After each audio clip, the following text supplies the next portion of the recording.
Na hii ni Mpae Media Life, usimuliaji wako Hamzuruni Mkadimba. Hali gani mpenzi mtazamaji wa Mpae Media? Kama ni mara yako ya kwanza unafungua chaneli hii, tunakuomba usubscribe ili uwe wa kwanza kupata taarifa zetu pindi tutakavyoruka hivi punde. Kama ilivyo ada, wana familia, tunaendelea na simulizi yetu ya maisha ya Juma, na hii ni episodi ya pili. Kama ulitazama episodi ya kwanza, basi usikose muendelezo huu, na kama ndo mara yako ya kwanza unaanza kutizama, basi tunakuomba urudie kutizama episodi ya kwanza halafu upate muendelezo huu. Na hii ni episodi ya pili kwenye muendelezo wa simulizi ya maisha ya Juma. Baada ya safari ndefu ya mateso, maumivu na mapambano, Juma sasa alikuwa amefanikiwa.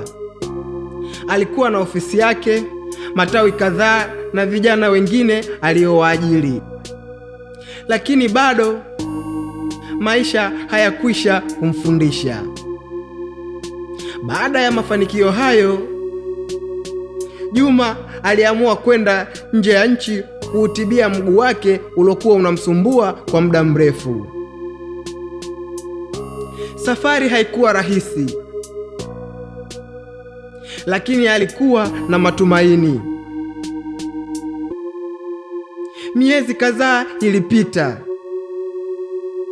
na hatimaye Juma alipona kabisa.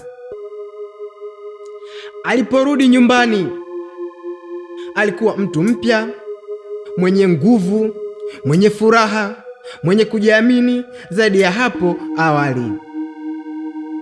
Sasa alikuwa anatembea bila maumivu na alirudi kazini kwa nguvu mpya. Biashara zake zilizidi kukua kwa kasi. Matawi mapya alifungua na vijana wengi zaidi walipata ajira kupitia yeye. Juma sasa alikuwa tu sio mfanyabiashara, bali alikuwa tumaini la wengine. Katika harakati zake, Juma alikutana na mwanamke mmoja mwenye heshima na upendo wa kweli. Upendo wao ulianza taratibu na ukakua, na hatimaye Juma akaamua kuoa. Ilikuwa ni furaha kubwa. Marafiki, ndugu na wafanyakazi wake walikusanyika kusherehekea siku hiyo muhimu. Juma sasa alikuwa ameshaanza maisha mapya ya ndoa. Lakini kama ilivyo kwa maisha ya ndoa, furaha haidumu bila majaribu.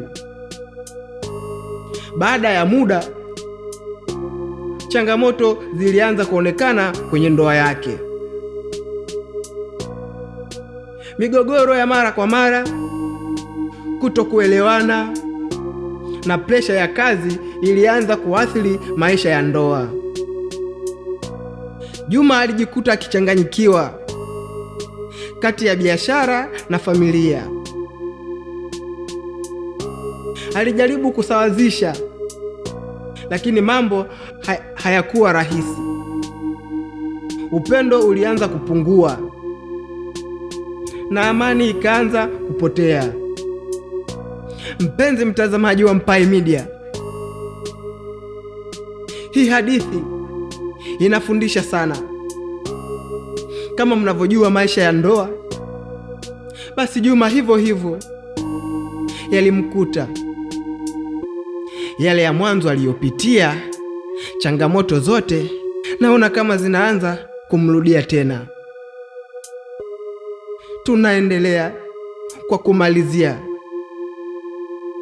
na kuuliza swali dogo. Je, Juma ataokoa ndoa yake au mafanikio yake yataanza kuwa sababu ya kuipoteza? Usikose episodi ya 3.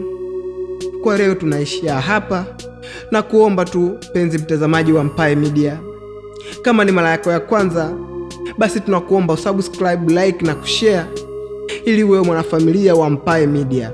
Na kama umeguswa na hadithi hii, basi usisahau kucomment hapo chini ili na sisi tujivunie uwepo wako wewe. Na kama unavyojua mpenzi mtazamaji, mwisho wa episodi hii ya pili ndiye mwanzo wa episodi ya 3. Tunakuomba usikose mwendelezo huu ili ujifunze mengi kwenye maisha.